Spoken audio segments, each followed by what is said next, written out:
I titled today's Neville Goddard Conversation Mind Map. Desire and fulfillment of the desire are one. You see, it's the illusion of separation between the two, desire and fulfillment, that is the cause for so much unnecessary suffering. The desires of the heart are sacred promises from the spiritual self.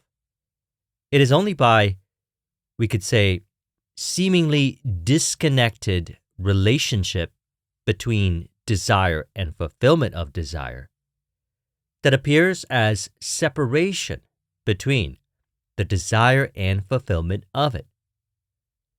And that doesn't have to be a problem. We'll talk about what I mean by that in a moment. Neville says, all transformation begins with an intense, burning desire to be transformed. The first step in renewing the mind is desire. Now, if you're like me, you have a steady stream of desire all day long, and it feels great. It doesn't feel like suffering, but rather ecstatic, because as we have through applying this information, have developed a healthy relationship with desire. Because what is there to suffer when it comes to desire? The true meaning of desire is you already have it. And that is an ecstatic feeling. As Neville clearly says here, to desire a state is to have it. So why would one experience suffering when it comes to desire? It's because there's an identification to inharmonious beliefs when it comes to having desires, which a lot of times it's shame, which can reveal itself as shaming self or others. And that is not true to love. What we truly desire is for our attention to be on what we love, while we allow the unseen power to take care of everything else for us. Otherwise, we could interfere with the process.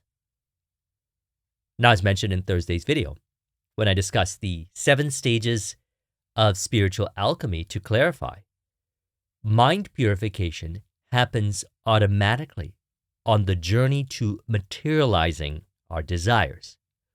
We let it happen.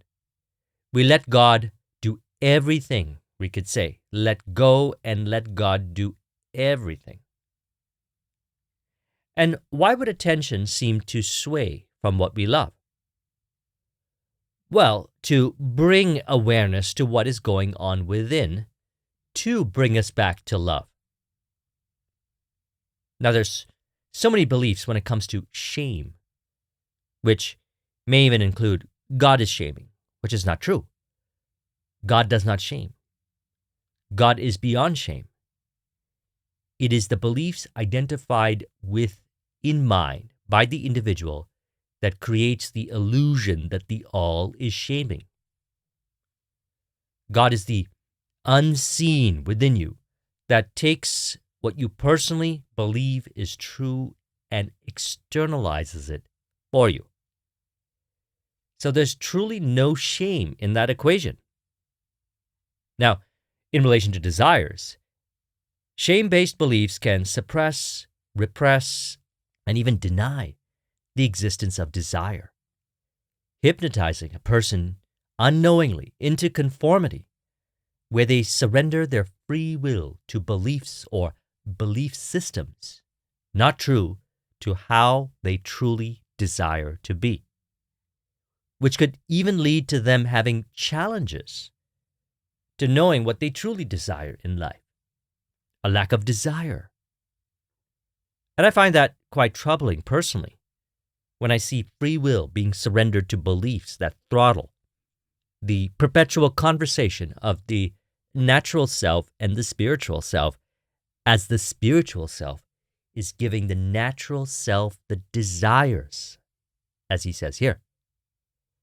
The spiritual self speaks to the natural self through the language of desire.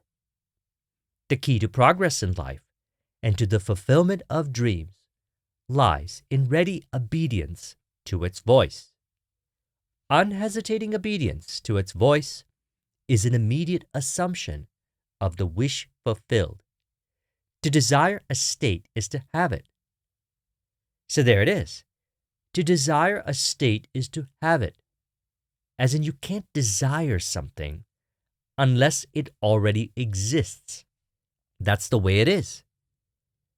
And for those who are identified with certain beliefs that distort the relationship between the spiritual self and the physical self, which in essence they're one, they may feel disconnected from the spiritual realm, and they may even go on as far as to believe it doesn't exist. And by exist, I mean exist within them. For all things actually exist within them.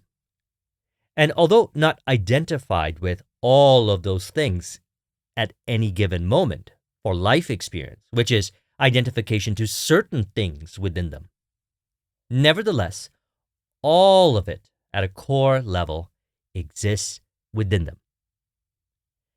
Now, because they don't believe that all things exist, they may then thus do whatever they're told by the physical world, which more accurately put means they look around at this physical world and repeat the same old patterns of it because they believe it is all that exists, rather than receiving the desires and constant communication for their fulfillment from the spiritual self within. We could say they let this world tell them what to think, which they have not realized. It is only past programming. And they may do this without even questioning why they are thinking what they are thinking, even though what they are seemingly told to believe is true was first once imagined and may not be actually related to how they truly desire to be.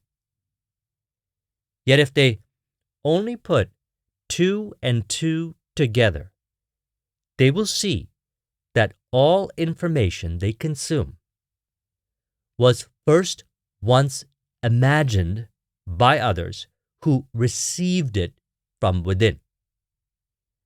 And this includes also what is labeled as spiritual information in this world. It was first all received within. That is what Kabbalah means, receptivity, to receive.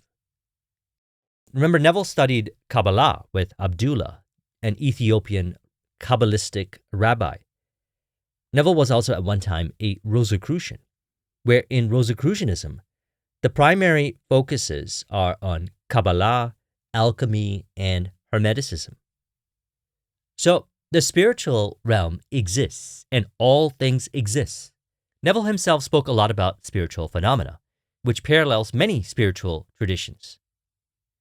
So what I'm saying here is it is all within you. All information exists already within you. And you choose what you want to experience. And so what do you choose from the infinity within? Again, as he says here, the spiritual self speaks to the natural self through the language of desire. The key to progress in life and to the fulfillment of dreams lies in ready obedience to its voice. Unhesitating obedience to its voice is an immediate assumption of the wish fulfilled. To desire a state is to have it. And by not consciously choosing what the spiritual self desires, which is what they truly desire, they could act unconsciously. I refer to this as the other side of manifesting, where free will is surrendered to beliefs, perhaps not true, to the heart's desires, without them being aware of this. Although upon examination, it's quite apparent, as they see they are not living the life that they truly want to live. And thus they know then, upon reflection, the beliefs inside where free will has been surrendered to. Like Neville says here, without such knowledge, they act unconsciously, means hidden. And by hidden in this regard, when it comes to desire, it doesn't mean no longer existing in mind. Actually, quite contrary.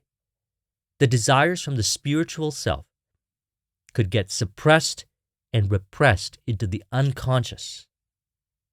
And then beliefs could be confused to be desires, which cause them to act unconsciously. Now, there's nothing to fear when I say the other side of manifestation. If a person fears the idea of other side, that's just a belief. A belief creating distortion. What I'm referring to is what is unconscious. And there's nothing to fear about what is unconscious, just as there's nothing to fear when it comes to beliefs. Beliefs have no power. They only have power when they are identified with, as in assigned, the power of I am. So anytime someone says, I am, to what they could consider lovely, they immediately call upon the unseen power to externalize it for them in some shape or form. The power simply is, and the suggestion is given in the Bible to choose love. Listen to the desires of your heart. They are loving, and they're not beliefs that distort desire. Desires are sacred and truly pure, like your mind, which is truly pure. What we want is to experience in this life from the infinite possibilities that already exist in imagination, as all things exist in imagination. Everything you can imagine, anything is there. It's all real. Your mind's eye sees the contents of eternity. So in relation, Neville states, the world is a magic circle of infinite possible mental transformations. So simply put, for our discussion today, we want to accept the desires of our heart as done and remain true to it, as love is our true destiny. Which, what does that mean? Well, two parts. Your essence is love, so nothing to do there, rather than acknowledge that you already are love. And you have an eternal body, imagination. Remember, as Neville said, you are all imagination.